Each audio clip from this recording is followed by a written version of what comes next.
This episode is brought to you by LifeLock. Between two-factor authentication, strong passwords, and a VPN, you try to be in control of how your info is protected. But many other places also have it, and they might not be as careful. That's why LifeLock monitors hundreds of millions of data points a second for threats. If your identity is stolen, they'll fix it, guaranteed, or your money back. Save up to 40% your first year. Visit lifelock.com/podcast for 40% off. Terms apply. What if an appliance emergency didn't have to be? If your appliances suddenly decided they were done, don't stress. Best Buy has you covered with a wide variety of major appliances from trusted brands, in stock and available now. So you don't have to worry about laundry piling up, refilling the fridge, or that big dinner party you're hosting. Because Best Buy has the knowledge and expertise to get you the right appliance for your home. Learn more at bestbuy.com. Best Buy. Imagine that.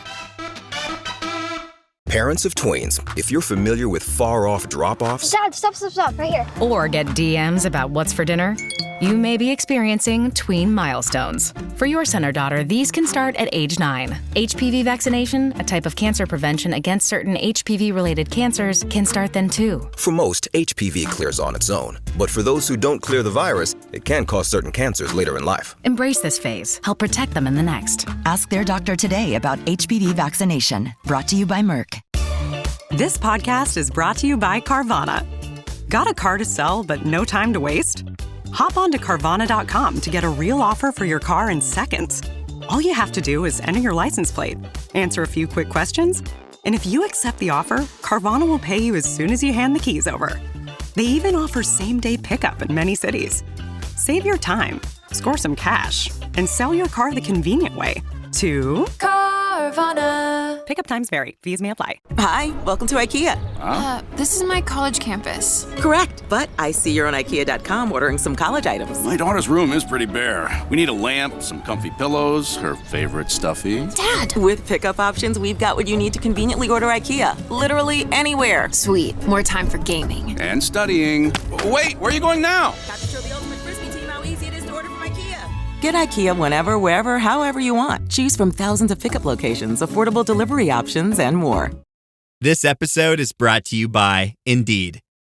When your computer breaks, you don't wait for it to magically start working again. You fix the problem. So why wait to hire the people your company desperately needs? Use Indeed's sponsored jobs to hire top talent fast. And even better, you only pay for results. There's no need to wait. Speed up your hiring with a $75 sponsored job credit at Indeed.com/podcast. Terms and conditions apply. Have you ever spotted McDonald's hot, crispy fries right as they're being scooped into the carton?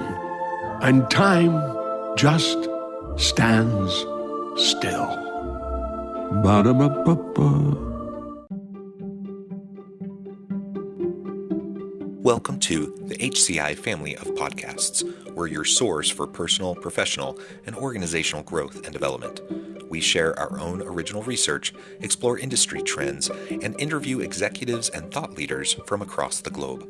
Join us for practitioner-oriented content around all things leadership, HR, talent management, organizational development, and change management. Maximize your personal and organizational potential with the HCI family of podcasts. Lida Citroën, welcome to the conversation today. Thank you. I'm excited to be here. It is a true pleasure to be with you. You're joining us from Denver, Colorado. I'm south of Salt Lake City in Utah.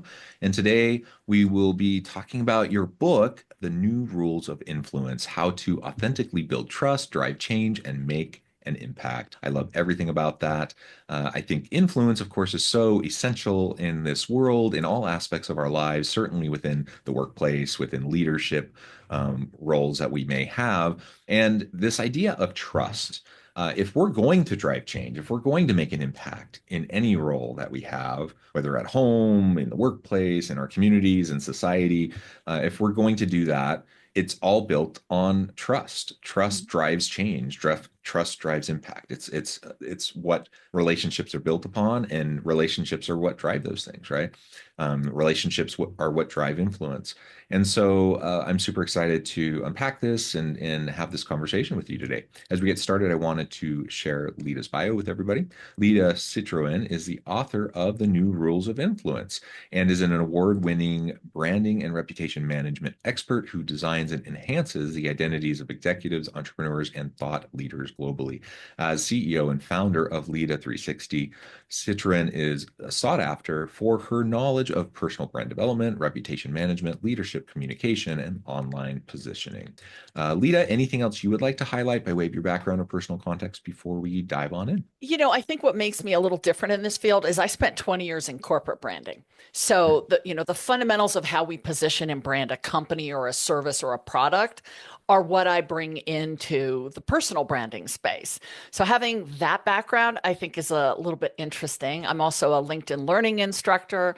And yes, I've authored 7 books. This is my latest one. And as a parent, you're never supposed to say there's a favorite child, but this one might be my favorite. And we'll talk more about that. Wonderful, wonderful. One of the first questions I want to ask you is in relation to the book generally. I ask this usually of all authors. Books are labors of love. They take a lot of time and effort. Generally, authors, have very diverse backgrounds, and especially if you're not like a full-time author, like a trained, writer who that's what you do your whole career. It's something that has a unique story. So I would be curious, like, why this book? Why now? What's kind of the backstory behind why this book came about? Well, I love that question. Thank you, John. Most of my books have been business books, right? How to do something. I wrote a book called Control the Narrative, which is for executives to learn about positioning themselves. And it also includes a section on reputation repair, which is the only book on the market for individuals. I've written books for the military because that's a passion project of mine, to help people know how to transition out of the military. And I've written one of my books is for people coming out of college that are looking at building their personal brand and jumpstarting their career. So I didn't necessarily want to write another business book. And I was approached by this publisher who said, why don't you write a book from your heart? And I thought, well, they've all kind of come from my heart, but they've been how-to books, right? Or more structured in business. And they said, write the book you think the world needs now. I mean, a small ask, right? And I started looking at patterns that I've seen over my 17 years of coaching executives and thought leaders and professionals in all sorts of industries in over 30 countries. And the one thing I keep running into is, how do we present ourselves? What is this executive presence model? And why does it not feel authentic? And that was such an interesting question I kept getting posed. So that really became the genesis of the book is executive presence, the way maybe you were taught, I know I was taught, still working? And is that what's driving influence today? And the more I got into it, I realized it really isn't. We need to redefine this. It doesn't mean that, the classic books on executive presence and persuasion and influence, they still have a place in the world. But I think there's a lot of us who just never mapped towards it in a real authentic way. So that was where the New Rules of Influence was born. Yeah, well, I appreciate that. And I appreciate you kind of connecting it back to executive presence. I have to admit, I never loved the old approaches to this idea of executive presence. I just felt I just always felt like it was just so old school. It's like the Mad Men show, right? That's 100%. Thank you. That's a perfect way to put it. That's the perfect way to put it. Yeah. It's just so disconnected, so a different generation, a different time and place. And maybe it worked back then, and I still even think for back then, there's just so much layered onto that I think is, I would dare say, even inappropriate.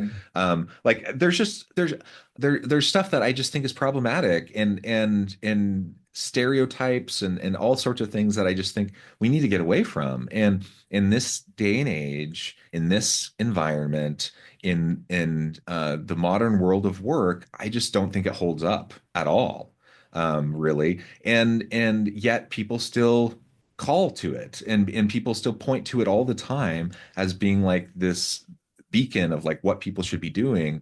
And I think it's tone deaf, and I just don't think it's real and appropriate.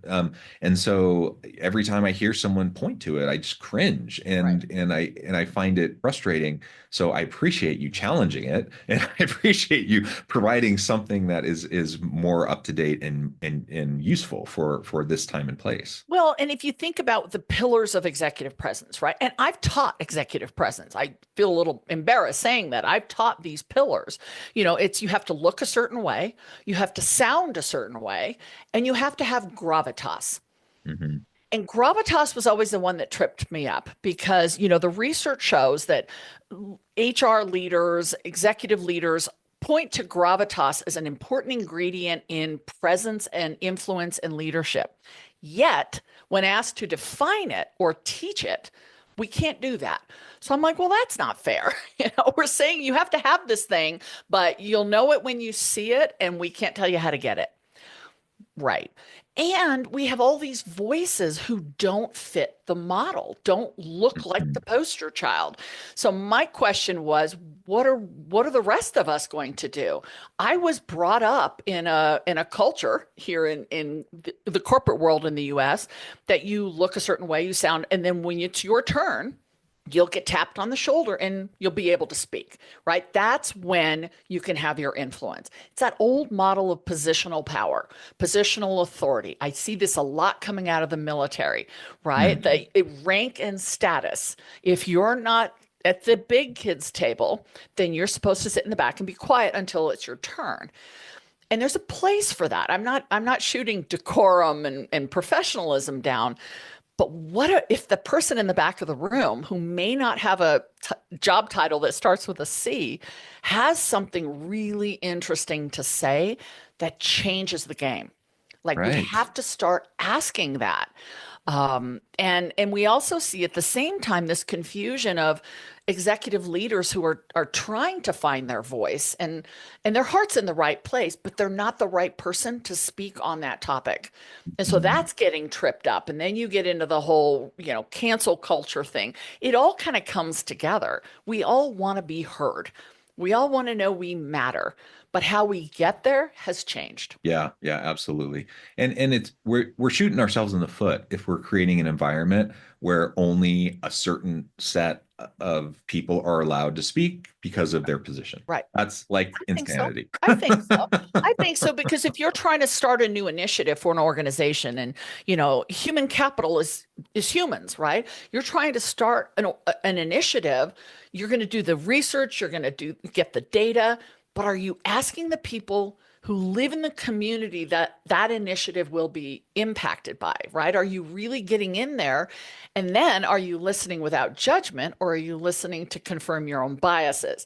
So that's what I talk about a lot in the book. And the book is not a hard read, right? It's very conversationally written.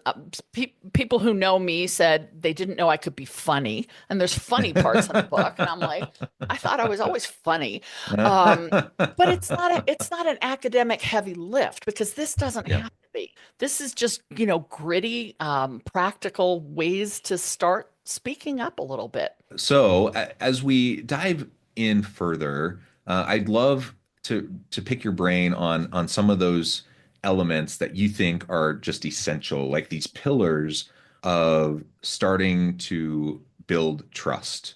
If we're going to develop these relationships, we need trust, and that will help us to drive change, to make an impact. What are some of these pillars to building trust in this modern day and age, this modern environment? Well, I think that question maps to kind of the structure of how I lay out my thinking, which is why do you want to build trust and have influence? Where's that coming from? Because we have to know ourselves before we can expect someone else to know us. Who do you want to trust you and have influence? Who do you want to influence? Who are your people? And then we get to the how and the where. So that's kind of how I map my thought process around influence. And the first one, maybe the hardest, is to understand why. When we think of influence, oftentimes we think of influencers, right? People who are monetizing social media presence. But we have people who say, I've got this idea, this vision, this recommendation or solution that is just sitting on my heart, and I want to bring it forward. It's not about money. It's not about fame. It's about doing the right thing, right? So you've got people like that who are really clear about their why. But then I say, okay, do you have the courage to build influence around that? Courage is the first rule in the new rules of influence, because courage doesn't mean you're not afraid. It means you're willing to work through it. And sometimes that person in the back of the room, the most terrifying thing you can say to them is raise your hand and challenge that position from the CEO, or raise your hand and offer that idea. So it starts with courage, and it includes things like being real. I talk a lot in the book about, we use this word authenticity. And I think we all use it without thinking, but authenticity is a tricky one for me. It's almost too popular. So I use the word real. Because if I said, John, be authentic with me, you'd be like, well, I kind of thought I was. Right. But if I said, let's get real, or I'm going to be real with you, there's a different layer of understanding. And I think we have so overscripted our messages. We have so over-sterilized our online presence and our bios and everything. We've forgotten how to be real people. And real people are flawed and complicated, and we got baggage and all this stuff, just like the people who are going to follow us. So when we can show some of that realness and curate relationships based on that, I think that is where trust actually can start. But one of the things I'm not a fan of is going as far as transparency. So I believe we should be real and genuine. If you ask me a question and I choose to answer, or I'm going to post something or make a comment, it should be my real view and opinion. But I don't have to tell you everything. And I think we've lost that idea. And so there's this obligation online and in person that if I'm going to stand in front of you, it's open game. And I don't believe in that. I also do reputation repair work. And I think a lot of people get into trouble when they overshare or they step into conversations they have no business being in just because they want to be part of a trending topic. So be real, be genuine, share from your heart, but know that you're allowed to create boundaries for yourself. I think influence today and building trust is also about understanding that not everybody's like us. And that's the challenge, but that's also where the beauty comes in. So the people I see building trust are people who are asking those questions and then just listening. I have an example of a client was telling me recently, she was bringing a big new project to her team, and she had worked on this, she curated it, she was so excited, and she brought it to the team expecting them all to be really excited. And for the most part, they were. But there was one person at the end of the table who said, that doesn't really work for my community. And let me tell you why. And everybody in the room got quiet. They were like, uh-oh, what's going to happen? Is he going to get fired, right? He just counteracted the boss. And the best thing my client said was, thank you. Thank you. Please tell me why this doesn't work for your community. And a great conversation was had. Doesn't mean you're going to change your view. It doesn't mean you're going to redo the project. It just means you're willing to consider and hopefully not miss something. So these are just some basic tools to building influence and getting that trust. That is really the foundation. Yeah, no, I really appreciate that. And I think I like what you say about getting real and about transparency. Like, I'm a big believer within an organizational setting, like as a leader, as a leadership team, trying to be as appropriately transparent as possible with your team and with your people about policies, practices, procedures, about strategy, about those sorts of things, recognizing that you can't be fully transparent about everything. And so I always use that caveat, like be appropriately transparent, right? And as leaders, we have to be real with our people, right? And you were also talking about just personally, like what we're posting online, what we're sharing with other people. Do we overshare with people? And the reality is, yes, like people are oversharing all the time. And if I'm going to, like, sometimes we use the term like bring your whole authentic self to work. Right. That doesn't mean burdening everyone with every last aspect of all of your baggage, right? Which Yeah. some people interpret that as like, Exactly. I don't want people to have to check everything about themselves and all their personal life at the door. Like, leave your personal life at home and then check it at the door and then come to work.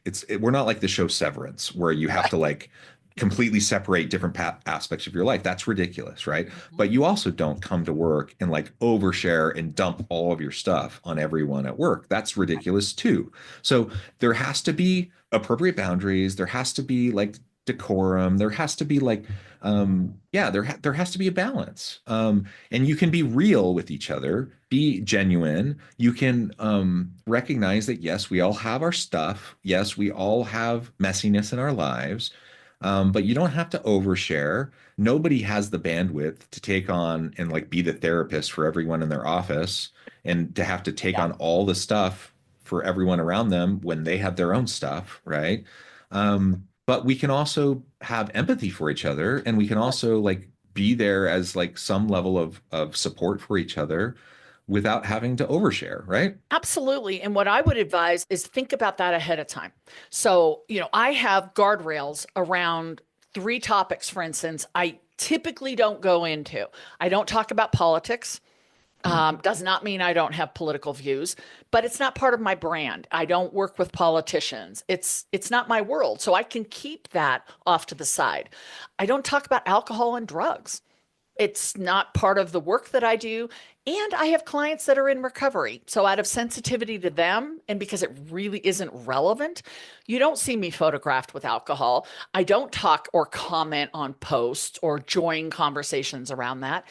And then the faith one is a big one. Now, if somebody wants to talk about faith, I will go there with them. But I have clients of all different backgrounds and cultures and faiths. So it isn't how I coach. It isn't how I speak through.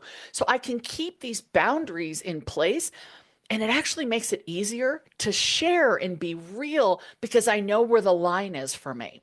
And as long as I keep myself safe, then I can have a lot of fun and share different sides of my personality. And the good thing about boundaries is you can always change them.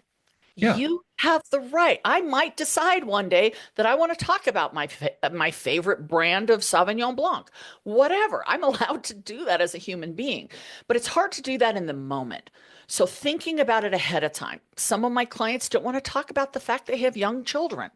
That can either be, there's perceptions that come with that. There's risk online that comes with that. I'm like, great, don't talk about it. You can talk about your family. You don't have to talk about the nuances. If you've got a spouse or a parent who's dealing with a health crisis, there's no social obligation to talk about that unless you want to. And it's all about being intentional and having that choice made ahead of time. Yeah. Intentionality. I love that word. Yep. Intentionality is so important here.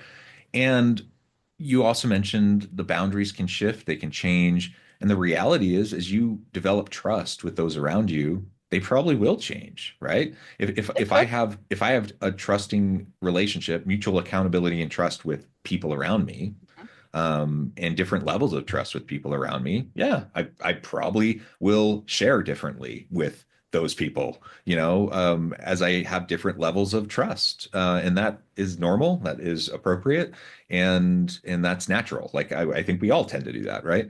And so that makes perfect sense. And just to reiterate, I note the time, we're nearing the end of our time. We're going to have to wrap up here in a minute, but just to reiterate, this idea of influence, we all know how important it is.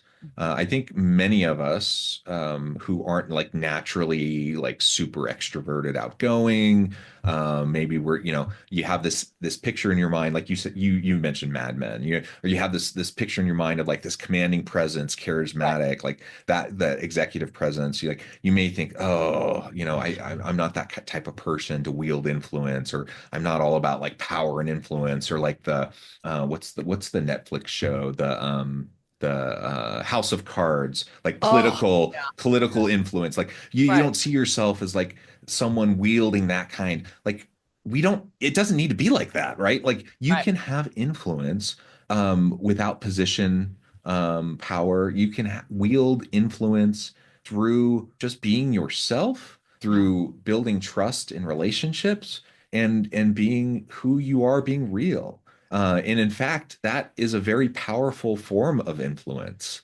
You don't need to be someone who you're not. Yeah, there are other steps I think that matter too, because just because you have passion doesn't mean you're the right person to take that message forward. So I don't want to send your listeners the wrong message that, it's just about being you.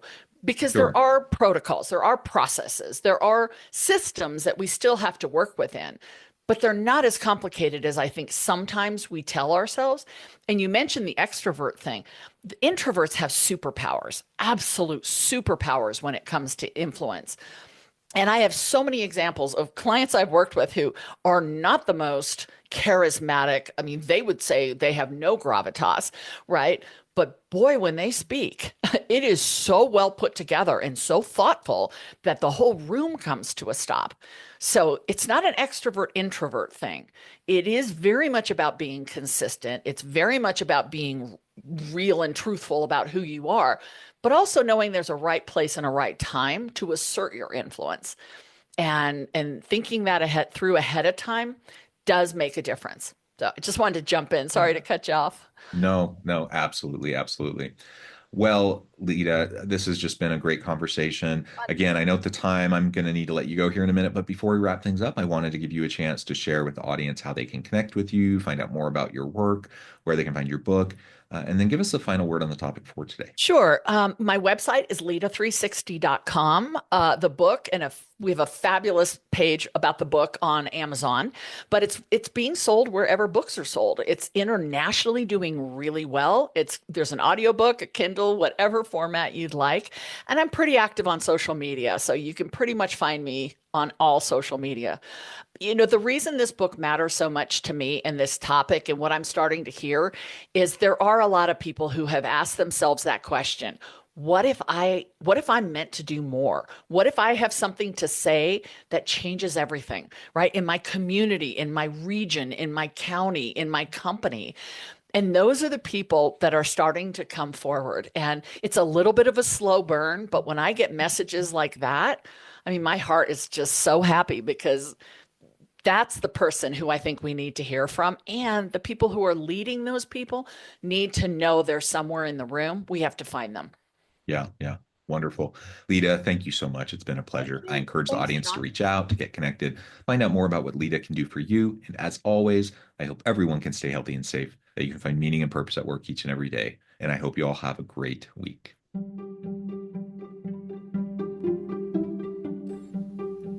Thanks for joining us for this episode of the podcast.